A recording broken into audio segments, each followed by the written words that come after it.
So కొంతమందికి ఏదైనా food తింటే స్కిన్ పైన విపరీతంగా దురదలు వచ్చేస్తా ఉంటాయని చెప్తారు. కొంతమందికి ఏంటంటే వాతావరణం మారితే దురదలు వస్తాయని చెప్తారు. కొంతమందికి ఏంటంటే ఈ దురదలతో పాటు జలుబు కూడా చేసేస్తుందండి, రన్నింగ్ నోస్ వస్తుంది, తుమ్ములు కూడా వచ్చేస్తున్నాయండి, ఇన్ని రకాల ప్రాబ్లమ్స్ వస్తున్నాయని చెప్తారు. అసలు ఏంటి ఇవన్నీ? వీటినే మనం అలర్జీస్ గా చెప్తాం. ముఖ్యంగా చర్మ సంబంధిత అలర్జీస్ అనేవి కొన్ని రకాలు ఉన్నాయి. సో వీటి గురించి ఈ రోజు మాట్లాడదాం. నమస్తే, నా పేరు doctor Suresh Buddha, senior homeopathy consultant, doctor care homeopathy.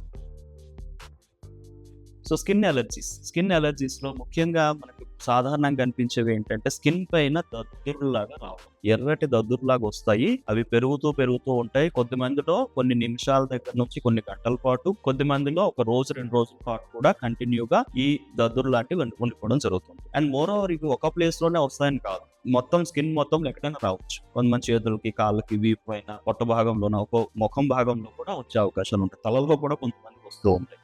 ఏంటి ఇవి అంటే వీటిని మనం ఎర్రగా దద్దుల్లాగా, బిందుల్లాగా వచ్చేటటువంటి కండిషన్ తో పాటుగా విపరీతంగా ఇచ్చింగ్ అనిపించడం ఉంటుంది అంటే కనుక వాటిని మనం అర్టికేరియా అంటాం. దీన్ని హైవ్స్ అని కూడా అంటాం. ఇది ఎందుకు వస్తుంది? ఇది ప్యూర్లీ అలర్జిక్ కండిషన్. అలర్జీ అంటే ఏంటి? మన శరీరం అనేది దేనికి అగైన్ తట్టుకోలేకుండా చూపించేటటువంటి ఒక రియాక్షన్ నే మనం అలర్జీగా చెప్తాం. అది బాడీ యొక్క కండిషన్ బట్టి ఉంటుంది. కొంతమందికి ఫుడ్ అలర్జీస్ కొంతమందికి ఉంటాయి, కొంతమందికి సీజనల్ అలర్జీస్ ఉంటాయి, కొంతమందికి ఏంటంటే బయట డస్ట్ కానీ లేకపోతే పొల్యూషన్ వల్ల కూడాను అలర్జీ కండిషన్స్ వస్తాయి. చాలా కొద్ది మంది ఏంటంటే ప్రెషర్ వల్ల కూడా అలర్జీస్ వస్తూ ఉంటాయి. లైక్ ఎక్కడైనా స్కిన్ మీద బాగా గట్టిగా ఏదైనా ప్రెస్ చేసినా కూడా అక్కడ మనకి దద్దుర్లా కనిపించడం జరుగుతుంది. సో ఇవన్నీ కూడా అర్టికేరియా యొక్క సిమ్టమ్స్. సో అర్టికేరియాని ఎలా కంట్రోల్ చేసుకోవాలి? సో అర్టికేరియా కంట్రోల్ చేయడం అంటే అలర్జీని కంట్రోల్ చేయాలి. అలర్జీ కంట్రోల్ చేయాలంటే బాడీ యొక్క రెసిస్టెన్స్ ని పెంచాలి. సో రెసిస్టెన్స్ పెరగాలంటే డెఫినెట్ గా మన ఇమ్యూనిటీకి తగ్గట్టుగా మెడిసిన్ వాడాలి. చాలా మంది ఏం చేస్తారంటే అలర్జీ వస్తుంది, సింపుల్ సిట్రజిన్ కానీ లేదంటే యాంటీ అలర్జిక్ మెడిసిన్స్ ఏమైనా తీసుకోవడం జరుగుతుంది. సో దాంతో ఇమీడియట్ గా అప్పటికప్పుడు రిలీఫ్ వస్తుంది. బట్ మళ్ళీ 2వ రోజుకో లేకపోతే వారం రోజుల్లో ఎప్పుడైనా మళ్ళీ అగైన్ ఫామ్ అవడం జరుగుతుంది.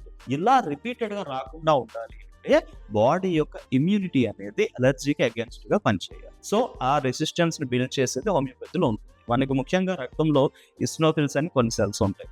ఇవి ఎక్కువ అవడం వల్ల మన బాడీ అనేది అలర్జిక్ గా బిహేవ్ చేస్తుంది. సో అలా వాటిని కంట్రోల్ చేసుకునేలాగా మనం మెడికేషన్ ద్వారా చేయగలిగితే డెఫినెట్ గా పూర్తిగా నయం అవుతుంది జరుగుతుంది. సో హోమియోపతి ద్వారా అర్టికేరియా కండిషన్స్ లేదంటే వేరే అదర్ స్కిన్ అలర్జిక్ కండిషన్స్ కూడా మనం పూర్తిగా నయం చేసుకునే అవకాశం ఉంటుంది. సో ఈ అర్టికేరియా కానీ ఇలాంటి స్కిన్ అలర్జీస్ కండిషన్స్ తో కానీ బాధపడుతుంటే కనుక డెఫినెట్ గా మీరు కింద స్క్రోల్ అవుతున్న నెంబర్ కాల్ చేసి డాక్టర్ గారి హోమియోపతి క్లినిక్ లో కన్సల్ట్ అవ్వండి.